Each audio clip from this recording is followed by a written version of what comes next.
Bonjour à tous, bienvenue sur la chaîne de Plancton Curieux. Donc comme tous les jours, revue de marché et revue d'actualité.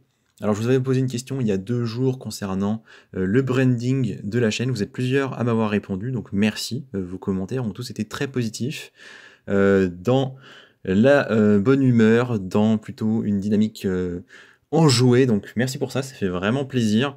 Et j'ai eu quelques commentaires un peu constructifs qui proposaient quelques éléments. Je verrai ce que j'en fais. Pour l'essentiel, vous m'avez dit que vous vous foutiez complètement de la forme de la chaîne et ce qui vous intéressait, c'est que je fasse du bon contenu. Ce sur quoi je suis d'accord, hein, ce qui compte, c'est évidemment le fond. Mais le fait est que pour toucher plus de monde et pour avoir une certaine qualité aussi, c'est bien de voir un peu la forme. Donc je suis quand même ouvert, hein, je maintiens ma position ouverte si vous avez des suggestions ou autres. Je suis preneur de toute idée et après on verra ce que je fais réellement. Bien évidemment, tout ça n'impactera pas le fond. Je vais tâcher d'être toujours le plus pertinent possible dans mes propositions. Maintenant que ça c'est dit, le marché, bah écoutez, rien à dire en fait, hein. On a eu une semaine, comme on l'a vu hier, extrêmement verte, avec tout un tas de nouvelles qui ont drivé cette semaine. Et là, bon, voilà, on est sur une petite journée de digestion. Pour le moment, il se passe rien. C'est-à-dire que ce qu'on regarde, c'est Bitcoin, hein, je vous l'ai déjà dit hier, et je pense que vous le savez très bien, Bitcoin dominant, c'est hyper forte, hyper dominant le Bitcoin. Donc c'est lui qui fait tout. Il perd 2%, le reste en perd 10, il prend 2%, le reste en prend 10. C'est ça, c'est ça qui va se passer pour le moment. Donc là, voilà, il corrige légèrement, moins 1%, on est toujours au-dessus des 30 000. Rien à dire. On parlera dans les prochains jours, sûrement autour de mercredi, de la clôture des options. La clôture des options qui aura lieu du coup vendredi prochain, parce que il y a quand même une information à checker toujours en fin de mois, c'est celle-ci au niveau du max pain price, hein, qui est du coup le prix le plus douloureux, disons, pour ceux qui achètent et qui vendent des options. Et il est très bas par rapport au cours actuel, c'est-à-dire que je crois qu'il est autour de 24 500 ou 25 000. Donc ça peut avoir un impact, peut-être que ça va tirer le cours vers le bas, mais c'est pas du tout certain. Donc on verra ça dans la semaine, pour le moment c'est pas le sujet, pour le moment on s'en fiche, concrètement il ne se passe rien, donc on ne dira pas plus de choses sur le marché. Par contre on a des news sympas, surtout que je vous ai pas fait de news ce week-end, j'ai pas du tout eu le temps, donc on a pas mal de trucs à voir. Déjà, on va parler des ETF Bitcoin, parce que c'était quand même ça le gros driver. On a ce premier article qui titre « Quand la SEC dit presque oui ». Allons voir. Donc qu'est-ce qu'elle nous dit du coup? Elle nous dit « Bitcoin et les institutionnels ». Donc la nouvelle qui fait vibrer la communauté crypto de la semaine dernière, c'est Volatility Share, donc une entreprise de renom dans l'arène des investisseurs et des géants de la finance qui se prépare à lancer son ETF Bitcoin. Oui, parmi les autres du coup. Alors je crois que Volatility Share, on l'avait peut-être pas mentionné, mais on en avait vu au moins 2-3 autres, dont bien évidemment BlackRock depuis une semaine et demie. Vous avez eu un dossier dessus le week-end dernier.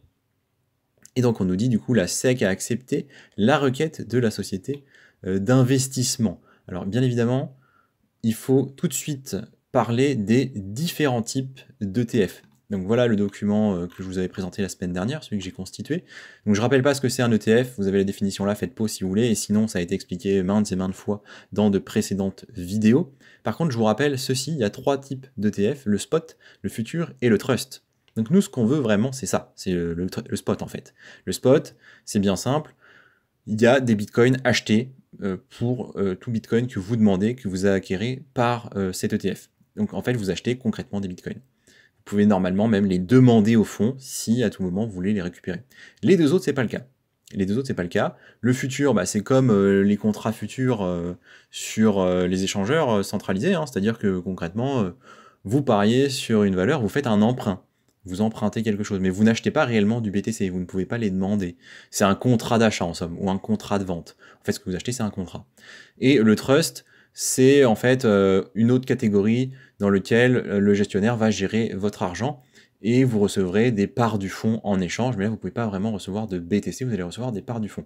Donc le trust et le ETF futur apparemment existent maintenant. Donc les trusts c'est ça qu'on avait, le futur en fait c'est ce qui est en train d'être proposé ici, hein. Donc ils n'ont pas demandé un spot. Je ne sais pas si c'est bien précis dans cet article, mais je vous montrerai d'autres articles où ça l'est un peu plus explicitement dit. Donc là, on nous parle du BITX, qui serait un ETF à terme sur Bitcoin. Voilà, exactement. Donc ETF à terme, c'est la catégorie future, du coup. Et donc, non, la SEC n'a pas retiré sa veste. Voilà, non.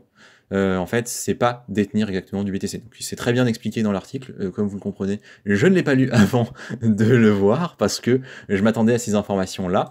Et surtout, en fait, j'ai vu d'autres articles, donc on le voit ici, donc effectivement, il nous avait parlé de Volatility Share Trust il y a un moment. Et donc le BITX, qui sera le nom de l'ETF, n'est pas un ETF spot, donc ça ne nous intéresse pas. Ce n'est pas nouveau, ce n'est pas intéressant. Ici aussi, du coup, article de Coin Tribune qui parlait de ça. Donc on a le tweet ici, on a la demande, donc c'est assez carré. Volatility Share. Et il nous explique bien que c'est un ETF à levier, donc un fonds négocié en bourse qui comporte différents titres. Ça, c'est pour la définition de l'ETF. Et dans le cas de notre BITX, il nous montre bien que c'est un Bitcoin, enfin c'est un ETF à effet de levier, et donc si c'est à effet de levier, vous achetez pas vraiment des Bitcoins, vous achetez des contrats, chose qu'on a vu auparavant, et donc ça amplifie tout simplement la volatilité de l'actif. C'est-à-dire que si Bitcoin fait plus 10% et que vous avez un ETF à levier x2, eh bien vous aurez plus 20%, et inversement, moins 10 sur le Bitcoin, ça fait moins 20 sur l'ETF, sachant qu'évidemment, il est possible de se faire liquider. Donc tout ça est extrêmement dangereux, il faut faire attention. Titre personnel, je n'irai pas là-dessus. Ce qui va vraiment être intéressant, c'est quand on aura des ETF spot, ce qu'a demandé BlackRock. BlackRock, ils ont fait une demande pour l'ETF spot, et pour le moment, elle n'est pas acceptée. Voilà, donc on a l'essentiel des infos, voilà, il y avait le tweet ici, bon, on a fait le tour de ces informations-là, donc il n'y a pas vraiment lieu de se réjouir, parce qu'à ce qui me concerne, ce ne sont pas les informations que j'attends. Ça, moi, je m'en fiche complètement. Il y a un ETF futur, super, il y a des gens qui vont s'amuser dessus, super. Donc voilà, c'est un x2 en plus, donc c'est exactement ce que je disais tout à l'heure pour l'exemple. Mais c'est pas ça que je cherche. C'est pas ça, en fait, la vraie révolution dans les ETF. Donc ça, pour moi, ça ne m'intéresse pas plus que ça. Autre nouvelle, totalement différente, on va parler de SAP. SAP, donc c'est un développeur de logiciels extrêmement important de façon internationale, mais surtout ce qui est intéressant, c'est que c'est une entreprise européenne. On va parler un tout petit peu de SAP, donc du coup c'est une entreprise allemande, spécialisée du coup dans le développement et la conception de logiciels, notamment de progiciels, donc des ERP, c'est des logiciels de gestion pour les entreprises. Ça permet en fait de centraliser l'information, de centraliser les flux et de comprendre ce qui se passe de façon beaucoup plus transparente. En gros, ça permet une grande efficacité, en tout cas plus grande que quand il n'y avait pas. C'est ce qui est mis en avant. SAP, pour quelques chiffres, pour comprendre un peu de quoi on parle, c'est 100 000 employés. Ils sont présents dans 157 pays, donc vraiment partout pour le coup. C'est 24 000 partenaires et plus. C'est 30 milliards de chiffre d'affaires. En résultat net, c'est un peu moins que ça. Je crois que c'est autour de 2 milliards. C'est 1 milliard 7, 1 milliard 8, on voit ici. Ça reste considérable. Et voilà, vous avez un peu l'idée. Donc ils nous disent numéro 1 dans l'édition de logiciels selon Dow Jones. Après, là, les petites notions comme ça, ça dépend. Mais effectivement, ils sont dans le top 4 international, donc top 4 mondial du développement de logiciels. Donc c'est énorme, très très grosse entreprise du coup. Et qu'est-ce qu'on a en termes d'information? SAP développe un logiciel pour les paiements transfrontaliers en stablecoin. Donc je ne sais pas si vous vous rappelez, il y a 3 jours, 4 jours, quand on parlait du message de Powell qui nous disait « Oui, les stablecoins, on les considère comme des monnaies », je vous ai dit, il y a de grandes chances que l'USDC soit là-dedans, soit dans ce micmac, et serve de potentiel soit test, soit support pour de la MNBC, ou même devienne une MNBC. Et bien regardez qui est présent dans les tests de SAP, l'USDC, et oui évidemment, et donc le UROC, le ROC du coup, et donc évidemment c'est Circle, l'entreprise qui est derrière, et qu'est-ce qui se passe? Il se passe qu'en fait, on va faire des tests avec ces monnaies-là pour faire des transferts d'un pays à un autre. Concrètement, c'est ça. Pourquoi? Parce que les transferts classiques coûtent cher. Par le réseau SWIFT, c'est lent, c'est cher, le week-end, ça passe pas. Bref, il y a tout un tas de raisons d'optimiser le fonctionnement actuel de ça, et ils pensent qu'en passant du coup par la blockchain et par les stablecoins, ce sera plus rapide. Par contre, il y a un frein, et c'est intéressant parce qu'il n'est pas mis souvent en avant. Donc un des freins de cette adoption, c'est la difficulté d'intégrer ces mouvements à la comptabilité d'une société. Concrètement, on ne sait pas encore comment faire pour tracer efficacement cette information-là d'un point de vue comptable. Donc c'est quand même étonnant vu que la blockchain est quand même extrêmement transparente, mais voilà, apparemment les sociétés ont un problème avec ça, et SAP Digital Currency Hub, donc on comprend que c'est une des filiales de SAP, va mettre un système en place qui va rendre ça efficace et facile d'utilisation pour les entreprises. Donc on fera une vidéo un jour sur cet article certainement, et globalement le rôle de la blockchain dans les entreprises. Il y a un vrai truc là-dessus, donc je vais faire un dossier là-dessus spécifiquement, mais il faut que je me renseigne beaucoup, parce que ça peut mener à un certain nombre de projets qui vraisemblablement pourront performer dans les prochaines années, donc à suivre avec grand intérêt. Donc SAP va créer une interface pour accéder à une blockchain et permettre concrètement aux entreprises de faire leurs transactions. Donc ils nous disent, après la phase de test, attendez-vous à ce que les paiements avec les monnaies numériques soient étroitement intégrés au processus financier de notre système SAP. Ils sont vraiment très chauds, hein. En tout cas c'est le message ici, ils nous disent, voilà, nous on est sûr que ça nous intéresse et que ça va fonctionner. À vérifier, bien sûr, ils n'ont pas encore fait les phases de test, donc ça peut bloquer, mais ils sont vraiment dedans. Et là, vous comprenez vraiment qu'il y a une nouvelle direction, que la direction crypto, en tout cas la direction blockchain, c'est pas du tout un truc à la marge. Les entreprises sont vraiment en train d'aller dedans. Je veux dire, si SAP fournit ça, développe cette solution et que commence à la commercialiser, c'est l'essentiel des entreprises du monde qui auront accès à ce genre de système. Et quand ils vont se rendre compte que ça va plus vite pour le concurrent parce qu'il se sert de ça, les entreprises réfractaires, j'entends, iront dessus par en fait simple besoin de s'aligner. Donc oui, on est en train de mettre en avant la blockchain, et oui, en fait, des cryptos comme l'USDC ou le ROC vont vraisemblablement driver ce genre de choses. Donc c'est ce qu'on disait déjà un peu la semaine dernière, on n'avait pas les informations celles-ci, mais on avait compris que l'USDC aurait un rôle important, et je vous ne le cache pas, évidemment qu'on nous parle de MNBC. Il nous dit du coup, alors que de nombreuses banques centrales du monde entier travaillent sur la MNBC, et qui n'arriveront pas à maturité avant plusieurs années, pendant ce temps, SAP, avec ces solutions-là, propose des solutions concrètes qui fonctionnent déjà. Donc en fait, qu'est-ce que ça veut dire? C'est-à-dire que potentiellement, ça peut servir de support et de première étape, vous voyez, d'amuse-bouche, d'entrée, pour que les institutions, les entreprises et en fait les populations dans leur ensemble, donc même nous, on commence à intégrer ce genre de solutions et nous faire passer la pilule de la MNBC de la façon la plus soft possible, si je puis dire, vous voyez, la façon la plus douce possible. Donc, ça va arriver, ça arrive, et en plus, ils sont malins. Regardez au niveau du business model, il nous dit, pour le moment, c'est encore en phase de test, malgré tout, les entreprises intéressées sont invitées à essayer gratuitement la solution. Donc, pourquoi est-ce qu'ils refuseraient? Pourquoi est-ce qu'elles n'iraient pas tester? Bien sûr qu'ils vont être curieuses, qu'ils vont aller voir, en plus c'est gratuit. Donc, on est vraiment, vous voyez, dans un truc qui est en train de se mettre en place, qui va être vraisemblablement impactant, et qui va encadrer beaucoup le fonctionnement des entreprises à l'avenir. Donc c'est à suivre avec grand intérêt, et clairement je vais essayer de m'informer au maximum là-dessus et de vous transmettre un maximum d'infos, parce que on est sur des grosses thématiques extrêmement fortes, et vous le voyez, l'USDC, hein, Circle du coup, qui vraisemblablement va avoir un rôle très important. Alors ça veut pas dire qu'il ne pourra pas se faire éjecter à un moment ou à un autre, hein, parce que l'USDC ou l'EURC, ça pourra être remplacé certainement de façon assez simple par certaines entités. En tout cas, je vois pas de raison que ce soit pas exclu à un moment ou à un autre.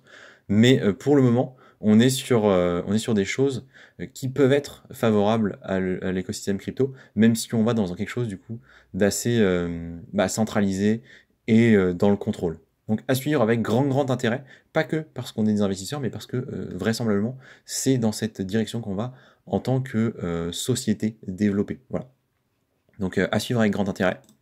On continue au niveau des news avec Binance, hein, on en avait parlé un petit peu ce week-end. Donc Binance qui se voit refuser son activité toute activité de crypto, donc son activité du coup de prestataire d'actifs numériques en Belgique.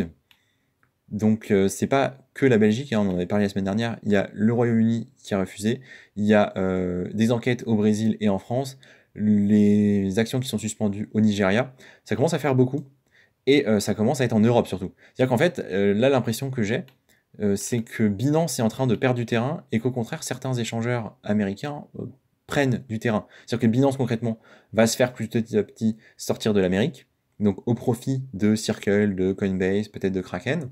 On a vu la semaine dernière que Circle, ils ont... Enfin, pas Circle. Crypto.com ont reçu une autorisation pour exercer en Espagne. Du coup, est-ce qu'on n'irait pas vers, en fait, une espèce de combat entre Chine et US, enfin Chine, Asie et États-Unis, pour le contrôle, en fait, tout simplement, des échangeurs crypto sur le territoire déjà américain, puis européen, donc c'est-à-dire de l'Occident. Ça peut être un narratif, il faut essayer de l'encadrer, il faut essayer de voir ce qui va se passer. Moi, je vois pas Binance s'arrêter en France, je vois pas Binance se casser la figure autant que ça me surprendrait beaucoup, mais à coup de grosses régulations et d'attaques et autres, on peut avoir des surprises. Donc, mon message, en fait, ici, c'est, oui, ok, ils se sont fait bloquer en Belgique, c'est pas forcément très grave, à suivre, mais envisagez le pire scénario, c'est-à-dire que Binance soit bloqué en France. Si Binance est votre seul échangeur actuellement, envisagez d'en avoir d'autres. Essayez d'avoir un ou deux échangeurs centralisés ou décentralisés.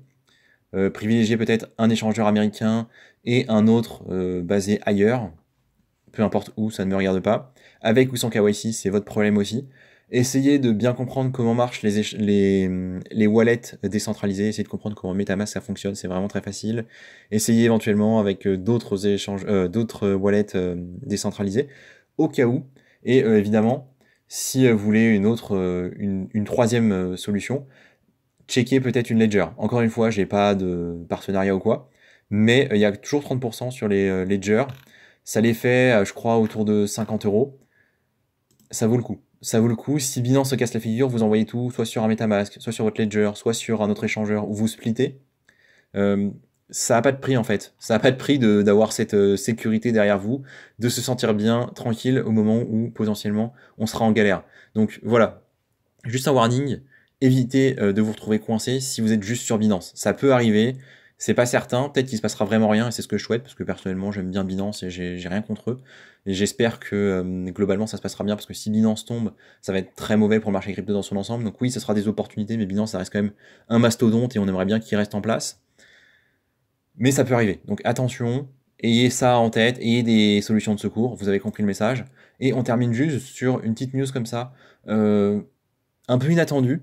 Donc, Three Arrows Capital, c'était un des gros fonds d'investissement. Il existait depuis longtemps, hein, ça avait 10 ans. C'est 2012 Singapour, Three Arrows Capital.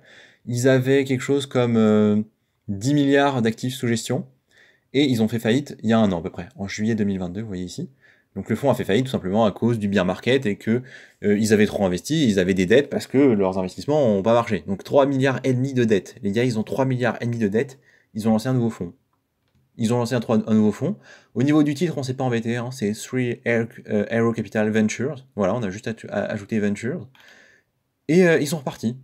Ils sont repartis. Donc ils ont toujours leurs 3,5 milliards collés aux fesses, hein, c'est-à-dire qu'ils doivent 3,5 milliards. Mais voilà, ils ont réussi à ouvrir un nouveau fonds, il y a des gens qui leur ont fait confiance, ils ont de l'argent. Donc les deux gars, ce sont, on a les noms ici, Kyle Davis et Zutsu, j'avais déjà entendu un petit peu. Moi ça me paraît complètement fou que voilà, ils ont réussi à relever de l'argent et c'est reparti. Mais du coup, ce serait intéressant d'essayer de trouver leur adresse, leurs différentes adresses crypto, et de savoir ce qu'ils font un peu, de suivre un petit peu leur activité, parce que what the fuck quoi.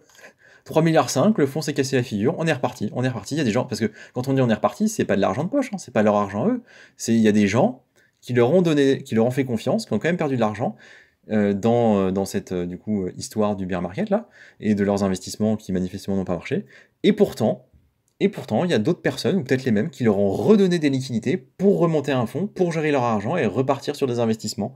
Donc ils doivent être très très convaincus qu'il va y réavoir une nouvelle hausse et un nouveau bull market, hein, bon, on l'espère tous. Parce que clairement, là, la confiance des gens, je la trouve dingue en fait. Je trouve ça juste fou. Le machin est juste reparti avec le même nom. Enfin, c'est assez impressionnant. Donc voilà, c'était la news qui m'a beaucoup surpris aujourd'hui, mais qui est tout à fait réelle apparemment. Donc voilà, ça conclut nos actus du jour. Je ferai certainement une deuxième vidéo en fin de journée sur une thématique bien spécifique parce qu'il y a pas mal d'articles très intéressants. Donc je vais tester un nouveau format où je parle juste d'un article ou d'une seule thématique. Et écoutez, j'attends des retours de votre part pour voir si ça vous intéresse ou pas.